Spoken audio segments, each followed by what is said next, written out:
sense that the water enters from a sump and exits from a sump.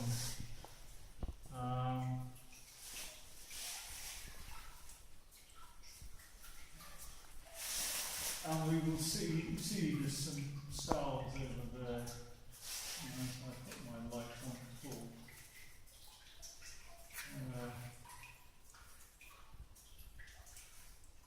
But the interesting area is just back there, and it relates to the lime kiln, which is very close by.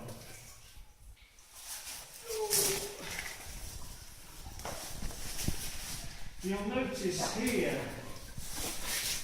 you have a little gower pool starting to form, but they're not exactly very impressive, are they? There's a little bit of... No. But if you come along here,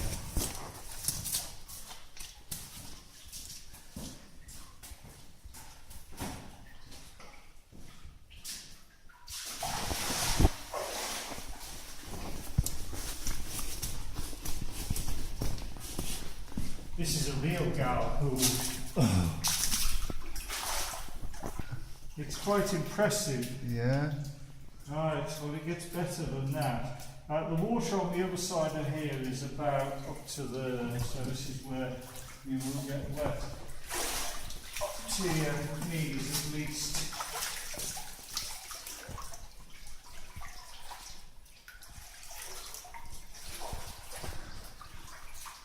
Oh, come on, Albert.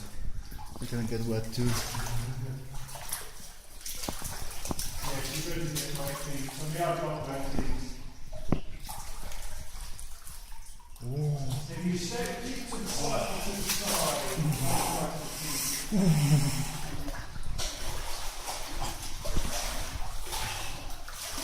Oh, that's refreshing. Oh.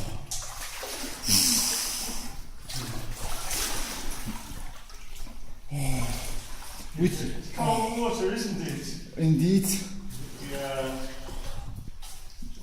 Well, this is the bit where I thought Natalia might quite like the scenery. She would definitely enjoy that bit. Oh. But the water is very cold. This is the bigger of the two Gower dams, and the water on the other side of this is waist deep. So since we're not going to go out, and you can see an awful lot of what there is here anyway, I think it's pointless to brave the deep water. A pair of wetsuit trousers is probably an advantage. I mean, this has formed over many years, and if you look at the formations, you notice how white they are. Yeah. The reason is, this is completely artificial. You would not get a formation like this naturally. And the thing is that there's the limestone kiln just over there, and all the water percolating through the kiln as it's basically dissolving the quicklime. Well, the quicklime slaked, but you've got a much higher level of calcium in the water, and so in the summer when the water flow is less, you often get a scum of calcite crystals on the surface. That is very fragile. And that's just the water evaporating and the calcium coming out of solution. But there's too much flow, I think, at the moment. I mean, there's not a vast amount of flow, but there's no... you need a warm draft of air through.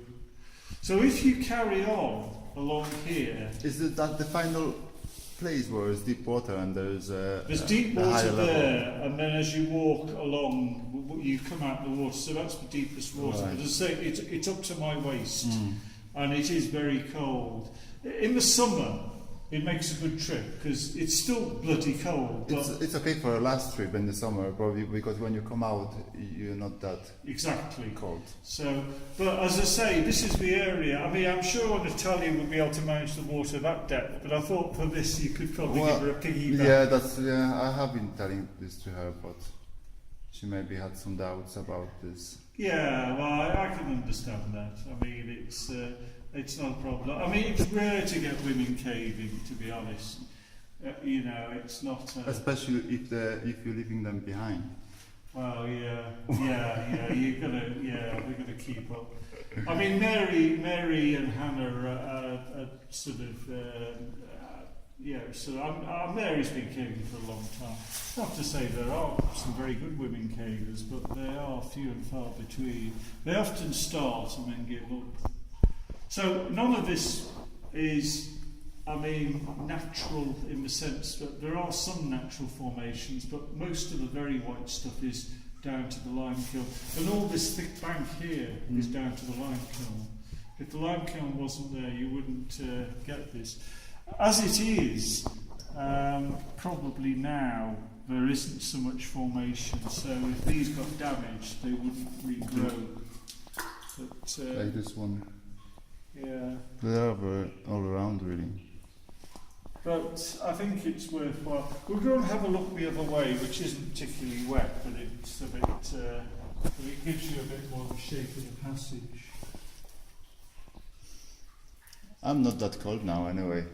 No, eventually the water warms up in your wellies. I mean, I say I've got wetsuit socks on, and so it's not so bad. But yeah, it's quite impressive. I tell you, your light is amazing. I can't see my beam, and when you. Well, I've got mine on maximum, and I can't run it for this long. What you can see, like on the picture, you can see it's very bright. Yeah. I would like to invest in one of them. I was on about this Petzl Duo, but I'm not sure. No, don't bother with the Petzl Duo. They're not. You pay a lot for the Petzl name. You do, yeah.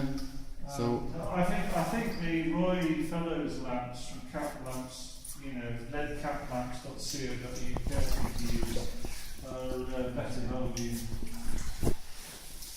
you just have to remind me the website, and I'll send you the link, and then you can decide which one you've got. As I say, this is he doesn't do this model anymore because he couldn't get the older lamps.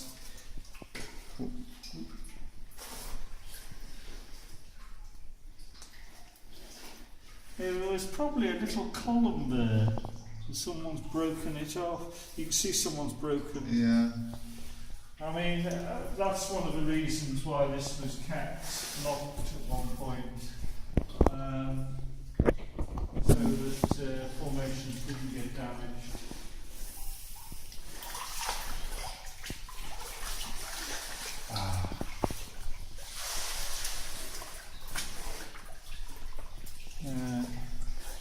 I mean, when you look at this, this is a classic Gaopo, but it's not.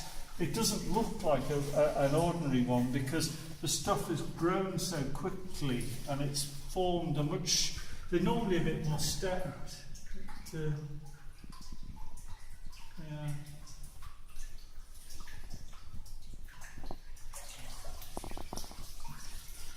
I like these levels, that is like you have a. Well, yeah, I mean.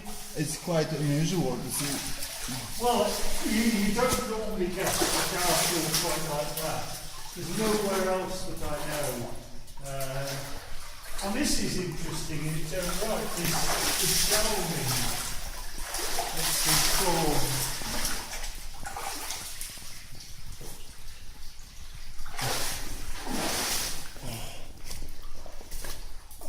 See, the great advantage of having holes in your wellies is they drink. I was going to say that now I know why you have the holes in every welly. Well, I don't really, they're a pain in the arse, but they don't actually let out quite as much as you might imagine. But what we'll do is we'll have a little wander downstream now. As I say, there's not a vast amount to see, but since you're here,